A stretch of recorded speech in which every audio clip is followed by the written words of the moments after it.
Here, and I'm with Carl Gambardella, who was about to become the 9th jockey in the history of this sport to win 5,000 races.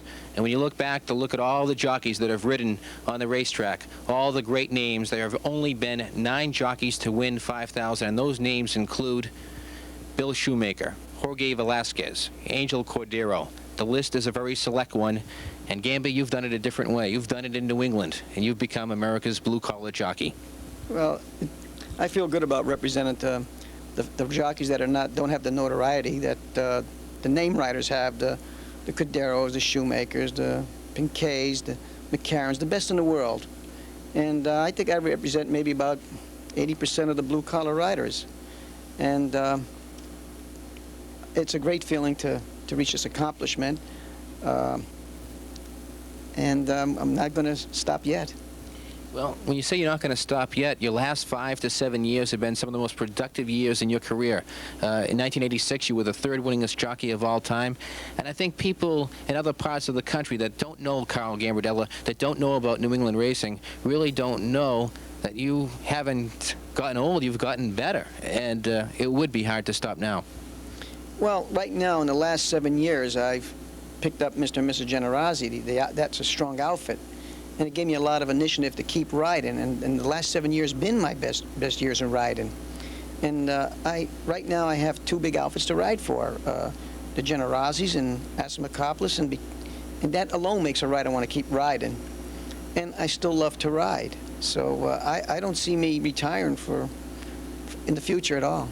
The one characteristic about Carl Gambardella that most impresses me is your self-discipline. You always maintain that eye of the tiger and that competitive drive within yourself to keep on going. And I think that is the kind of discipline that separates you from most jockeys. Well, I think because it's just an uncertain business that I never got high of what I've accomplished because I knew it could be taken away at any race. And I just kept going and going, knowing that any day it could be a bad spill and end my career. So I just kept going and appreciated it. And what happened, years run into more years, and I reached a point in my life where I rode 32 years now. And I've rode 35,000 races. And I never dreamed of riding 35,000 races.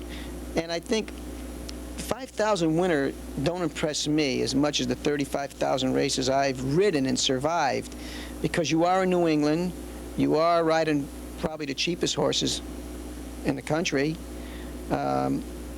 So I think it's an accomplishment itself, just riding 35,000 races. You talk about 32 years, you talk about 35,000 races. How has the sport changed over the years with respect to being a jockey? Well, when I came around, all riders were well dressed. Every day they come in suit and tie. Didn't see them galloping horses in the morning. You don't see that no more. I think it's years ago it was less racetracks, good riders, but right now I think we have better riders today than we did years ago. But when I first started riding, it wasn't that you learned how to win as much as you had to protect yourself in a race. It was a different style of riding. Today, with all the cameras and on you all the way, it's safe, and I like it that way. But when I started, you had to know where you were at all times before even thinking about winning.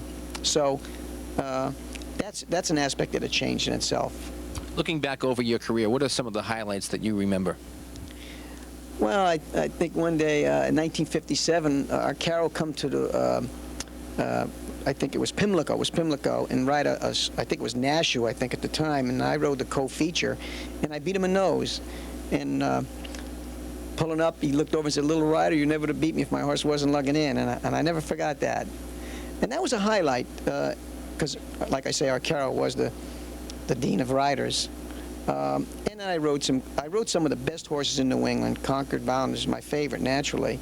I win my first 100,000 on him, and you don't get too many opportunities winning a $100,000 added race in New England. So he'll always be my sentimental favorite, and not taking nothing away from the cheaper horses who have the same amount of heart, because you got horses with problems that are so broke down they give you 100%, and they're running for 3,000. I have so many of them I could write a book about. But the one that stands out in my mind, because he was a $100,000 win, was Concord Bound. You still get the same thrill winning races now that you did back when you first started? More so now, only because I feel that the years are going on in my career, so when I win one, I appreciate it more. When you're younger, you have a tendency to, there's plenty of time in front of you, and I think right now, every race I win, it means so much to me. What about 6,000?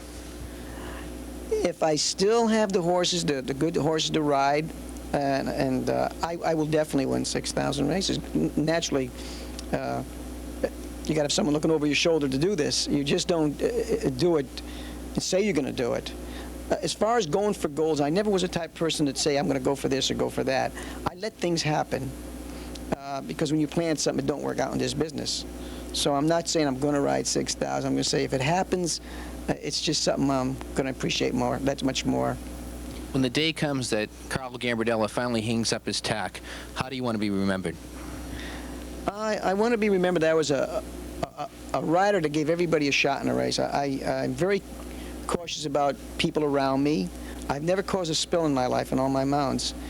I want to be remembered that I did the best I could, and only way I knew how, and that was New England. And I'm proud about myself. I hope New England's proud about me.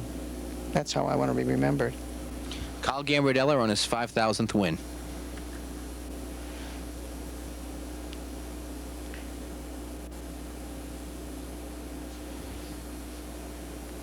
How's that? That was good.